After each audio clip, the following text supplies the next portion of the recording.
fam, welcome to episode 2 of the coin flip, to budget or not to budget. Now, budgeting is not necessarily the most exciting topic and it can actually be kind of uncomfortable, but it is such an important tool in order for us to really take hold of our finances and understand exactly where our money is going. So before we get started, let's go over some common myths about budgeting. I don't need a budget because I know how to spend my money. I don't have a lot of money, so why budget? My budget is in my head. Budgeting is too complicated and time consuming. I'd rather not plan and just, see what happens. YOLO. I can afford not to budget. These are all false. So now that we've concluded that we need to budget, let's talk about why. So most Fortune 500 companies, they budget, which they probably use the term forecast. And that's so that they understand the revenues that they're going to earn in the future and the expenses that they'll have to pay out. And this helps companies maximize their profit potential, identify areas that they can invest in, and make other operational decisions. And so if Fortune 500 companies are budgeting, why wouldn't we? When you don't have a plan, you absolutely plan to fail. And that is the same no matter if it's your life decisions or your money. Budgeting provides you with a blueprint of exactly where every cent of your money is going to go. So let's jump into how to build a budget. So the first step to building your budget is understanding your spending history.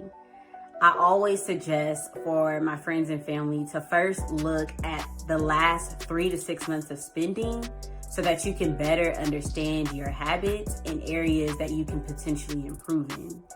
And in my opinion, the easiest way to do that is to utilize your banking apps. Now, most of us use debit and credit cards while we're spending. And the great thing is a lot of the bigger banks like Chase, US Bank, Wells Fargo, B of A, they'll actually allow you to export your spending or your credit card or debit card activity into Excel. Now, stay with me because I know I probably lost a lot of y'all at Excel. The great thing is a lot of the major banks actually categorize your spending. So let's just say you went to get a double-double at In-N-Out. That will pop up under dining. And so when you export your spending or your activity from your credit card or debit card into an Excel, a lot of the categories that you need in a budget are already there for you. So this exercise is a lot easier than people think. Now, I will say there are budgeting applications out there. There's also, your banks will give you like an overall view of what your spending goes on. But I think that sometimes those apps are A, too broad, and B, they don't always capture accurately what your activity may represent. So for example, if I am paying my landlord $1,000 a month, sometimes your bank may not know that that is going for your rent. And so they'll just categorize it as like other. So it's really important that even though banks will help you and they'll try and categorize your activity for you, it's important to go back through and make sure that the activity and the groups that you're using actually make sense for you. This does not have to be a complicated process. I think where a lot of people get tripped up is thinking that they have to have this like robust budget, and it really can be as simple as what exactly is coming in and what exactly is going out. You have to make it work for you. I don't think that there is necessarily a budget that is like one size fits all. I know when I first did this exercise, I used like a very, very simple template, and I can definitely share that with you to get you started. So once we have our spending activity, it's time to review it and to assess it. Now, it's very important to understand not all spending is created equally. You essentially have 2 types of expenses. There's necessities and then there's luxuries. Now, a necessity is an expense, often fixed, that is necessary for you to maintain items that are essential to your physical survival. Whereas a luxury is an optional expense, and it's often variable, that enhances your quality of life. Now, we can go over some examples. So examples of necessities are your rent. If you think about it month over month, your rent is not really changing. It's staying fixed or the same. Another example is your car note or your car insurance. Oftentimes, again, those are the exact same month over month. These are expenses that we can predict. Now, I understand utilities, they can be variable, which means that they may change month over month depending on your use, but your utilities would still be considered a necessity because they are a necessary expense to your physical survival. Now let's look at some luxuries. So luxuries would be expenses like your hair, your nails, how much we spend at Starbucks, how much we spend on entertainment.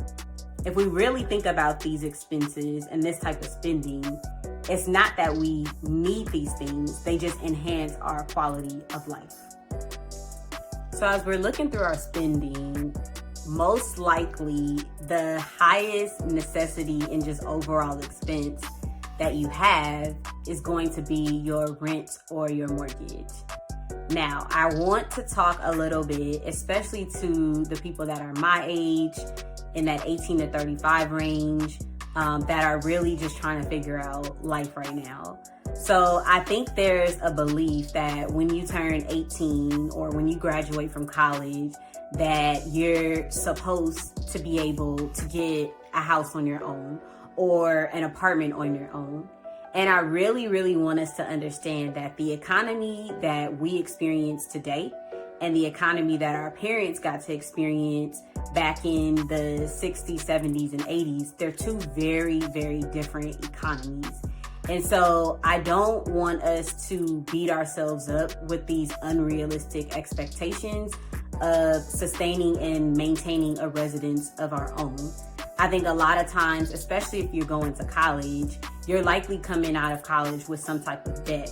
And so I really want us to embrace living with our parents and moving back home. I think that is absolutely okay.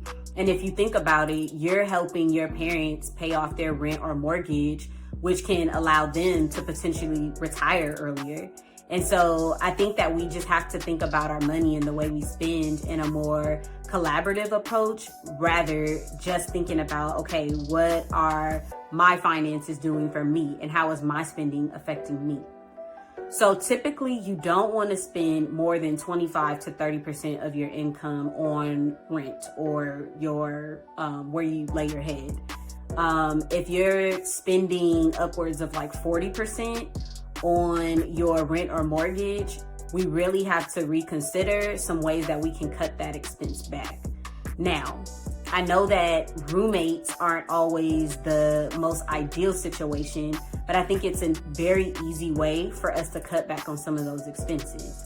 And again, if you have to go back to living at your family's home or the home of your parents, understand that that is absolutely okay. Again, we are trying to operate from a place of prosperity rather than a place of lack. So understand that a sacrifice today can really pay off vastly in the future. So another area that we all probably spend a lot of our money on is food. Now, again, as I mentioned before, when I did this exercise, I was actually shocked at how much money I was spending in just eating out. Meal prep will not only save you money, it will also allow you to be a lot healthier. I know a lot of times we think, oh, I don't want to eat the same thing night after night. Oh, I don't have time to meal prep. But we can really, really make meal prep a lot easier than like we think. If you don't want to eat the same meal for the entire week, maybe meal prep for 2 to 3 days at a time. But start off at least trying to replace a few days of your meal with meal prep versus eating out every single day. Now, I know not all of us are doing that, and some of us are grocery shopping but we're wasting a lot of what we purchased and throwing it away. That often happens when we try and grocery shop too far ahead of time. So I know of people that will go grocery shopping for the entire month, or maybe even sometimes 2 months at a time. And while that can seem like a time saver, it's often going to be a money waster. So I suggest grocery shopping for a few days at a time or a week at a time. And I know this may sound crazy, but it keeps your spending in check, and you're more conscious of exactly what you actually need to buy at the grocery store versus what you think you want to buy at the grocery store. So I'll definitely be posting a video on some tips and tricks that I use to help save money in grocery shopping. Because now we've reviewed our spending, we've assessed our spending, we've identified areas that we can potentially save. Now it's time to actually set the budget. So it's very, very important that your budget is realistic. I think what trips people up a lot is they set up these unrealistic expectations, and then when you actually monitor your budget and your actual spending, you get discouraged because sometimes we blow our plans completely out of the water. So it's very important to be very kind to yourself and to give yourself some grace when you're first starting out, because none of us will be able to necessarily stick to our budget to the penny, but it's all about trying and it's all about getting into the habit. So if during your exercise of reviewing your spending, you realize that your expenses, both necessities and luxuries, are outweighing your income and what you're bringing in, it's very important that you identify areas that you can pull back in, and also just set up some boundaries and parameters for yourself. So one really easy way to cut back on some of your spending is to try and not use your credit cards or your debit cards and just start to use cash. I think that there's a method called the envelope method that actually really helps a lot of people. And all that means is you're putting funds that are designated for certain line items in your budget, and you can only use what is in that envelope. So for example, if I go to the grocery store and let's just say I've allotted myself $200 for the entire month, I grocery shop by week. So $50 each week, that gets you $200 for the month. I'm only gonna put $50 in my envelope when I go to the grocery store every week, so that $50 is all I have. If I can't get my groceries with $50, well then I have to put some things back. So it just really keeps your spending in check.